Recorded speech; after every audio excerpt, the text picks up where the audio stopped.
I told you all that the plans they have for low-income earners is not good. I kept using the phrase, get out of care. There are many reasons why I said you should get out of care. I shared videos about how you can transition into teaching, transition into other jobs that will give you visa sponsorship that are in high demand, and you will also not pay IHS fees. I've shared several videos on my channel that would help you, but I feel I should just make this video to help you plan, strategize on how to reduce the number of years you can spend before you get your ILR. Now, they propose 15 years for care workers, and yeah, I feel you can do it. You can bring it down to less years. Now, this video is for people who are on a study visa, graduate visa, skilled worker visa, no matter the type of visa you are in, and you are a low income earner. Then watch this video to the end. There are many assumptions about these rules that they just announced, and many people think that it's only care workers that will be affected. Guys, it's not true. There are many other people that will be affected by the new rules they've announced. I'm going to share everything with you and prepare you ahead of time. If you're meeting for the first time, my name is Cynthia. I share information that will help your transition abroad to be as smooth as possible. I share information about settling, working, or studying in the UK. If you're interested in any of these, please subscribe to this channel, turn on your notification bell so that each time I drop a new video, you'll be amongst the first people to see that video. If you need support landing a visa sponsorship job, maybe you need someone to optimize your CV, cover letter, or personal statement, then reach out to me. The link will be in the description as well as in the comment. And without wasting time, let's get into this video. With the recent announcement by Shabana Mahmood in the House of Commons, you can see that there are a lot of things that are going to change in the next few months. Now, we know that they announced they had like 40,000 vacancies and more than 616,000 people came in. You know that led to an abuse of the system. We saw the headlines of many newspapers. Many people came into the UK. Some of them were carers, and they believe that they are going to get on the benefit system as soon as they get their ILR. And so that's why they extended it. They did this because they noticed that as students come into the UK, they are more likely to switch to a care worker route than to get into the graduate level job. So they believe that once they block overseas care workers from coming into the UK, those people who are the elderly and vulnerable people in the UK can still be cared for, because we have students that would do that job.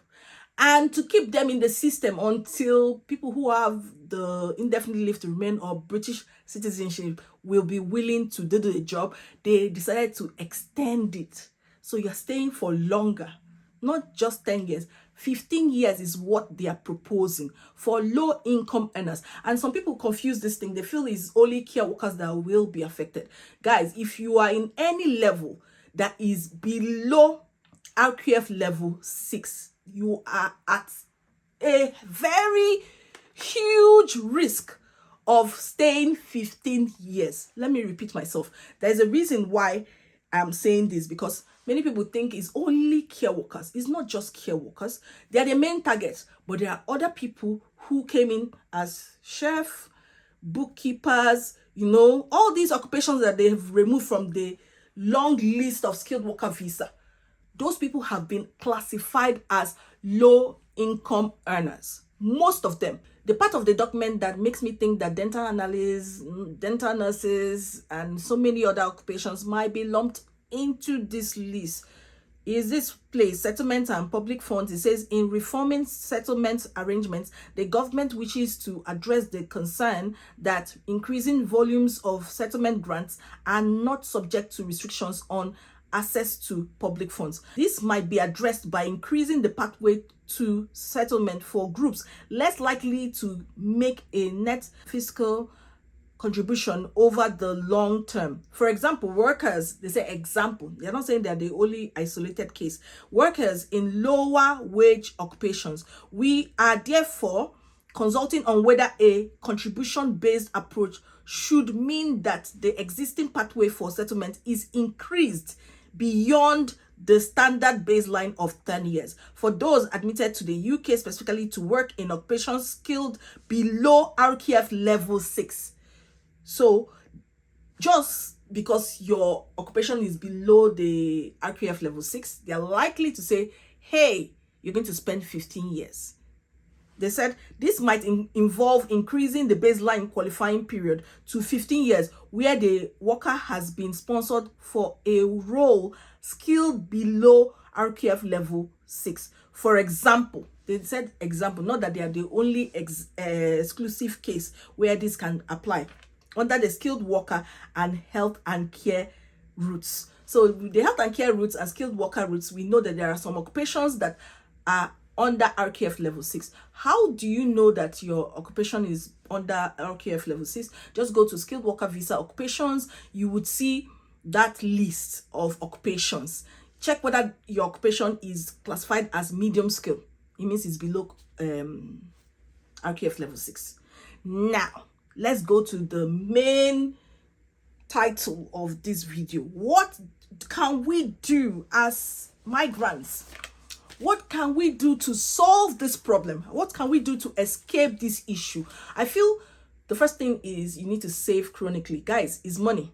All these things you are seeing, changes in immigration rules, this one is all about money. There was always a minimum salary threshold and everything.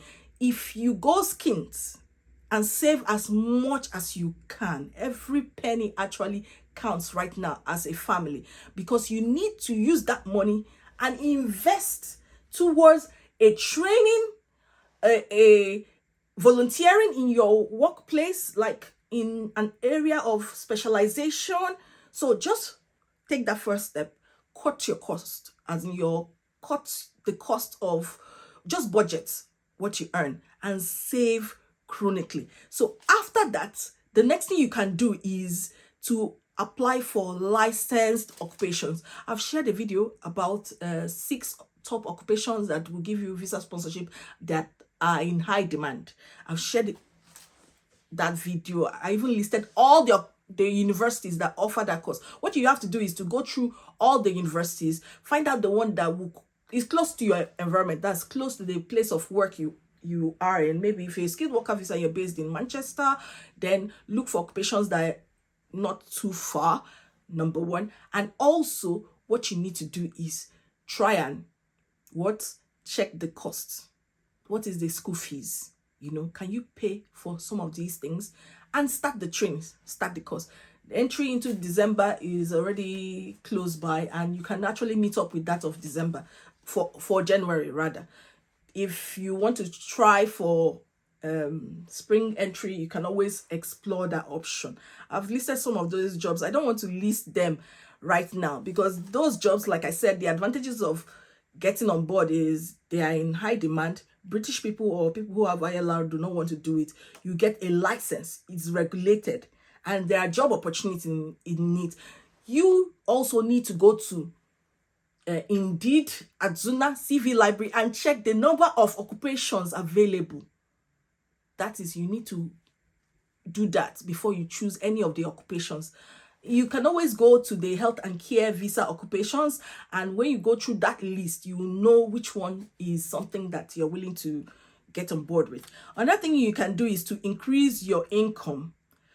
So what I believe here is that you have 20 hours to work, apart from your 37.5 hours, but you have 20 hours. You shouldn't work beyond 20 hours. So either you're using it to train, like some people picking up business analysts, data analysts, project management, software development, DevOps, all these things. You don't need a degree to get on it, but they're on the high income skill. You don't need a degree to be a software developer, but they're in that high income skill. So if you spend your 20 hours, invest that 20 hours in training in any of the areas for high income skills, or you're using it to work in your area of specialization. You are allowed to work in some specific areas. Now, your 20 hours, I've shared a video about that. It says that you can work in the area under the immigration salary list. And I know that most of the occupations under the immigration salary list are low income skill. And also you can work for maybe temporary shortage list, those ones are low income skill too. But one thing about that is that you can work there if it is if you got your COS before the 22nd of July 2025. But there is this eligible occupations for skilled worker visa. Though that list there, if you have any of the skills on that list, please, I'm going to share a comprehensive video. Just check out the link to this video where all the occupations are there. You can just do that, you know, and select any of them and move on. If you were trained as a medical lab scientist in your home country and you are here trying to get a biomedical scientist job and it's difficult for you, you can volunteer in your NHS trust. Any NHS trust, go there and work for them. With time, when you build your skills up to 6 months, when there's a vacancy, you can apply and move on. I know it's not easy. I didn't say any of these things are easy. The things I'm going to share with you in this video are things that are hard. Staying where you are is very hard. 15 years, wiping bombs, doing that. It's stressful. We all know it's going to be very, very stressful. But you have to choose your hard at this moment. You need to re-strategize. And I said, don't re-strategize on a piece of paper. Do it on a book so that you can easily locate that book and say, am I on target? Am I doing what I need to do? I also shared that if you feel you're not confident in getting a high level skill, you can choose this option, which is live-in care. There are some carers that earn a lot. Yeah, they do earn a lot. Live-in carer, you can do that. But you have to check. Yeah, like they always say, it has to be a regulated organization. It has to be CQC regulated and all those things. Just make sure you assess it.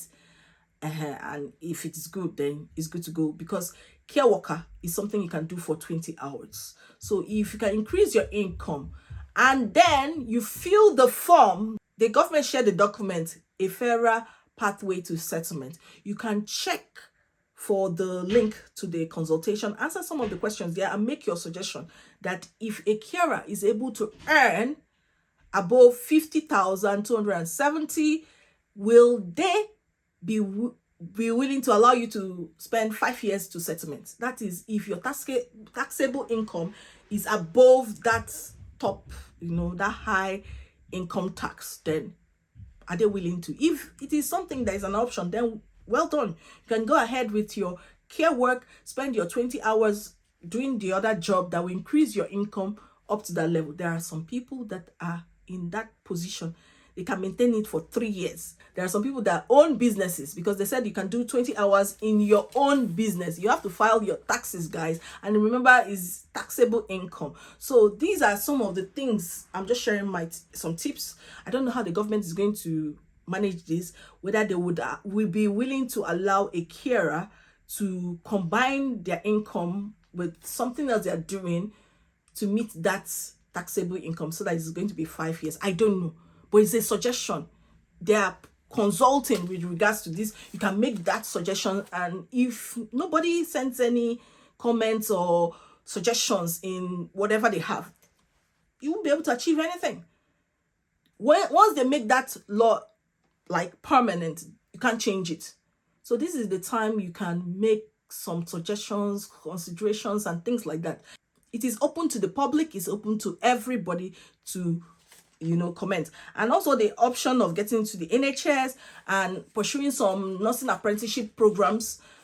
There are some that come with visa sponsorship. They are very rare, but some people just wake up, they like binge like check the NHS trusts every day for any opportunity, because such opportunities, they open sometimes 5 days, they are gone. Sometimes a week, they don't last up to 2 weeks. The application gets filled. They select those people they want to select and they move on. So if those ones that come with visa sponsorship are there, or maybe something like that, then you can explore it, or just get to the NHS and become a nursing assistant and auxiliary with 6131. From there, grow in your career, pursue nursing, and you move on. It's not easy. None of these things I'm saying is easy, but I'm just making some suggestions. Please, if you have any suggestion of what somebody can do, you can actually try and share it in the comments. Remember that if you gain meaningful experience in your area of specialization, and that area of specialization is a high income bracket, you know, job, you can switch.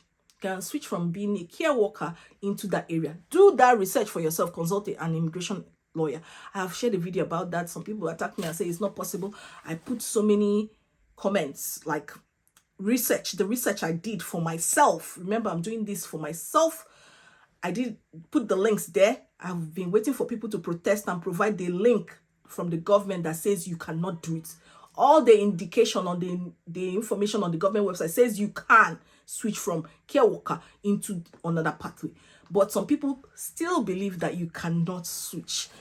As usual, the plan is to knock off a couple of years. Remember that they said the English language is C1.